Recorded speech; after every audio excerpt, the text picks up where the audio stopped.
Well, Oscar Wilde's The Importance of Being Earnest. I mean, what more classic play could you get done by the Classic Theater Guild?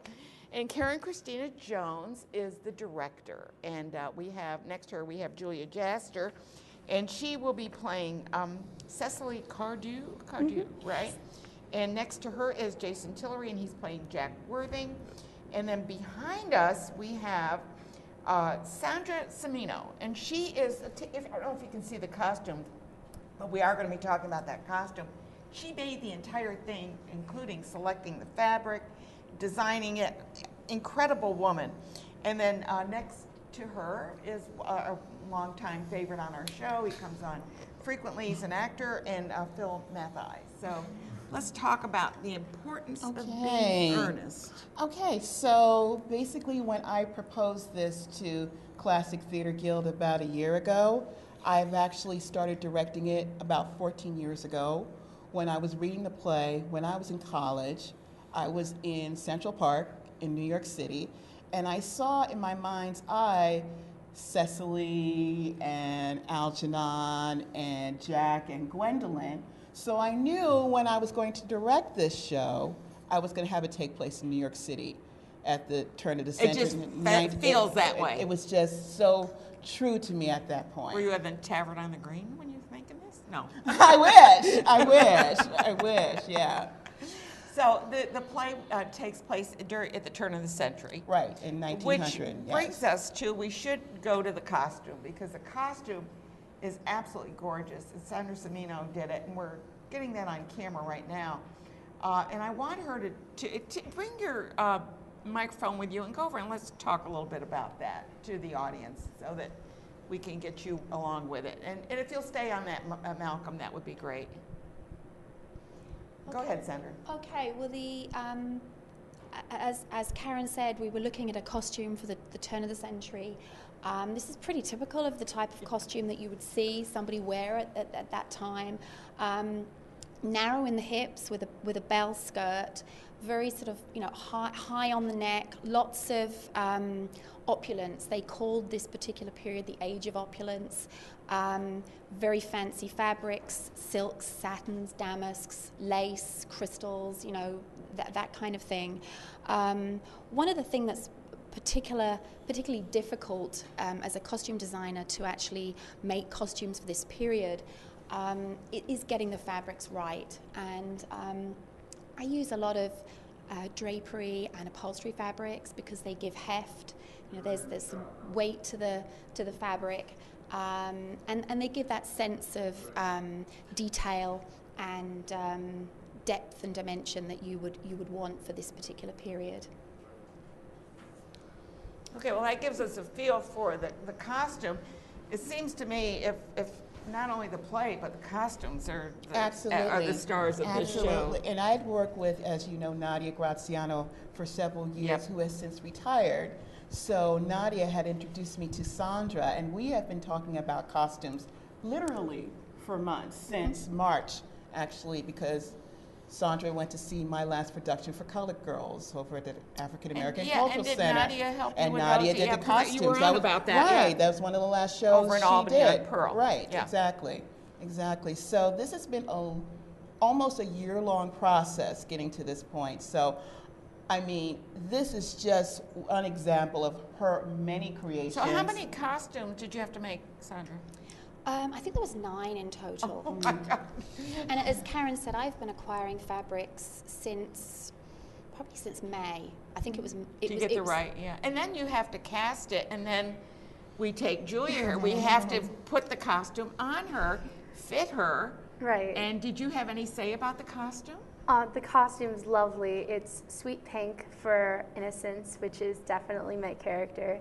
She's young and ready for an adventure, and she doesn't want to take the school books anymore. She just wants to get out there and learn stuff and get married and do all the things that are later in life. And she's at that point of 18, about to start. She's just coming into womanhood. Mm-hmm.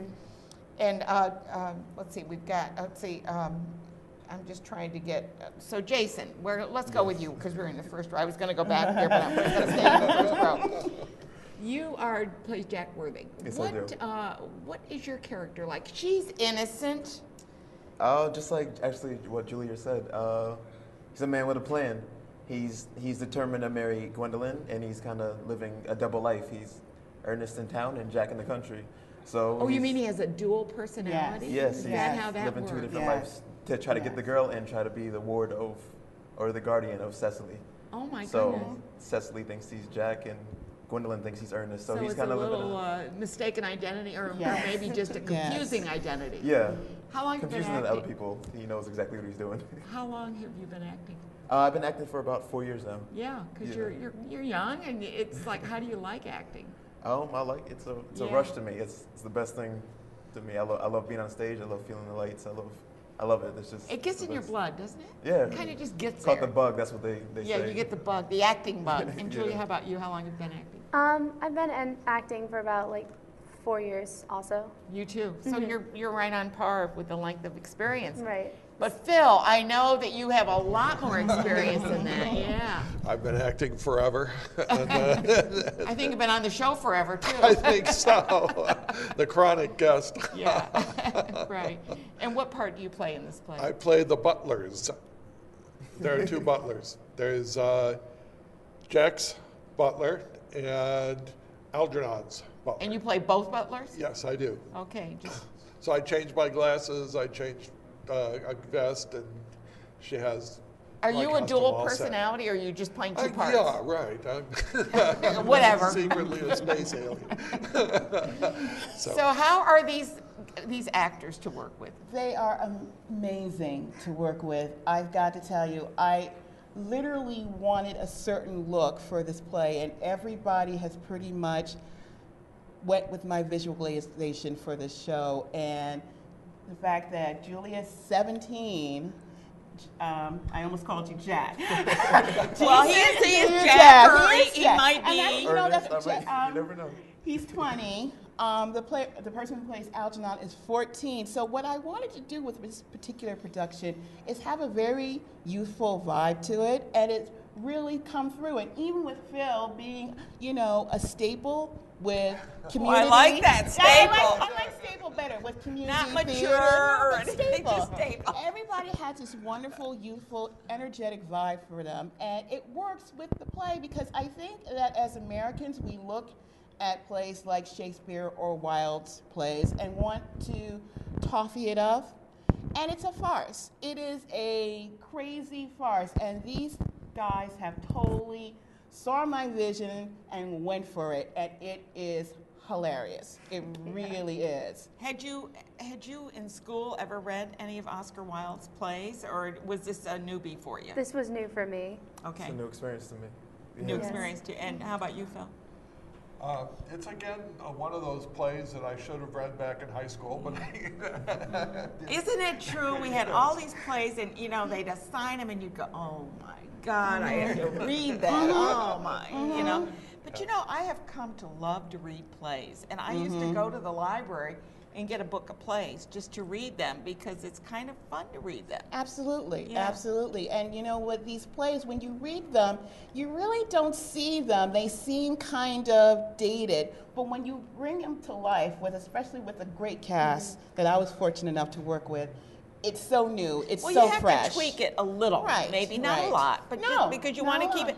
Because even Shakespeare, they tweak a little bit. Absolutely. That's why we decided I decided to have Algernon's home in West Harlem and have Jack's home in Schenectady. Okay, I'm like, why see, not? and that's certainly, Oscar Wilde wasn't planning on that. No. But you know what? I have found that Wilde, like Shakespeare, like you said, you can put his plays anyway. We could have easily done this in the 20s.